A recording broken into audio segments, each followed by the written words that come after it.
think it's important to understand that Britain's had trading contacts with the Islamic world for hundreds and hundreds of years, and Muslim travellers have been coming here for hundreds and hundreds of years. And so if you look, for example, at records of the Crusades or what you might call scholarly travels in the Islamic world, there were people who were influenced by Arab Islamic forms of teaching and learning, which then came back, they sort of brought those back to the UK. The idea that Muslims are a relatively recent community to come here is not correct. You know, there's been trading links and missionary exchanges, colonialism, all of these kinds of links for a long time.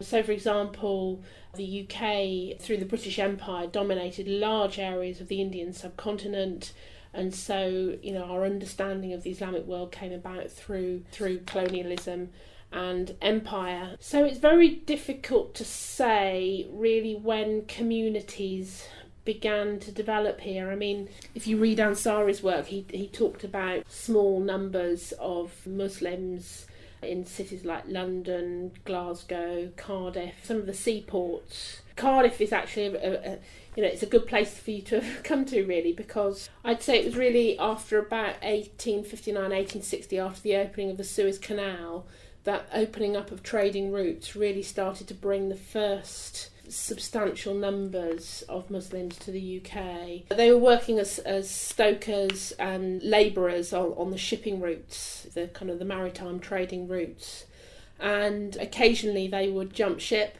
and settle in the seaports. And it was really around the seaports that embryonic communities started to evolve.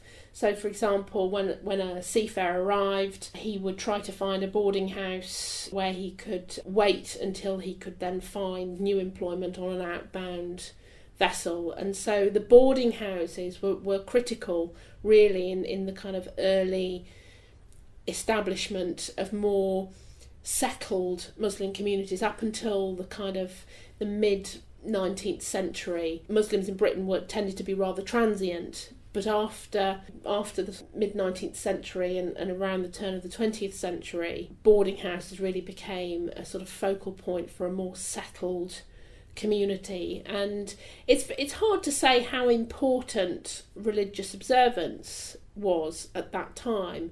I mean, there's certainly some evidence, for example, in Cardiff, that there was an imam, there were probably prayer rooms in the boarding houses. But to what extent prayers are observed 5 times a day, whether Ramadan was observed or not, there isn't a great deal of material about that. Really, it was the late 19th century was when we saw the kind of the beginnings of more settled communities.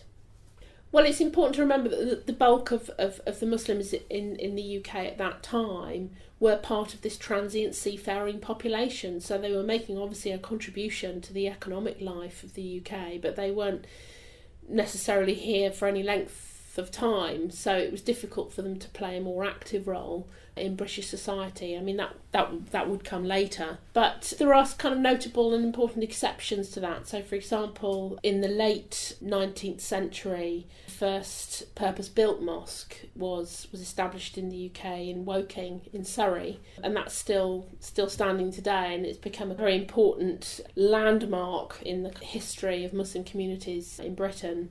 Abdullah Quilliam was a convert to Islam, and he established probably the first mosque in the UK in the late 1880s, and he was in fact a solicitor who had travelled, I think, to Morocco, to North Africa, and decided to convert to Islam. He came back to Liverpool and established a mosque and a very vibrant Muslim community in Liverpool in the late 19th century. And I mean, that was he had a catalytic effect, if you like, on the locality, and a number of people converted to Islam as a result of his influence, his charisma, and what he was doing in the Liverpool Institute. So he's an important figure in our understanding of British Muslim settlement. And a lot of British Muslims today look back to Quilliam, and it sort of gives them a sense of rootedness and a feeling that they belong here, that they have a history here, that there's something they can identify with from the past, that actually it's not, the presence of Muslims isn't simply a post-Second World War phenomenon. I know, for example, the London City Mission decided to send a missionary, I think his name was Salter, but they sent him to kind of find out more about the immigrant communities who were settling in some of these seaports, and he wrote in a fair amount of detail about the religious observance that was going on there. And so here was a Christian missionary organisation interested in at least finding out more about unfamiliar religious practices, people observing different faiths. You know, they were wanting to find out more about them. But again, it comes back to this important fact that Muslims, on the whole, were transient. They were coming and going. And so there wasn't the same opportunities for kind of engagement and dialogue as you would have with a more settled community. And the boarding houses really provided the hub for economic, social and welfare needs for these transient Muslims. And so to some extent they could get by without extensive engagement with kind of wider British society. They were most concerned about having somewhere to simply wait before finding new employment, which would then take them away again.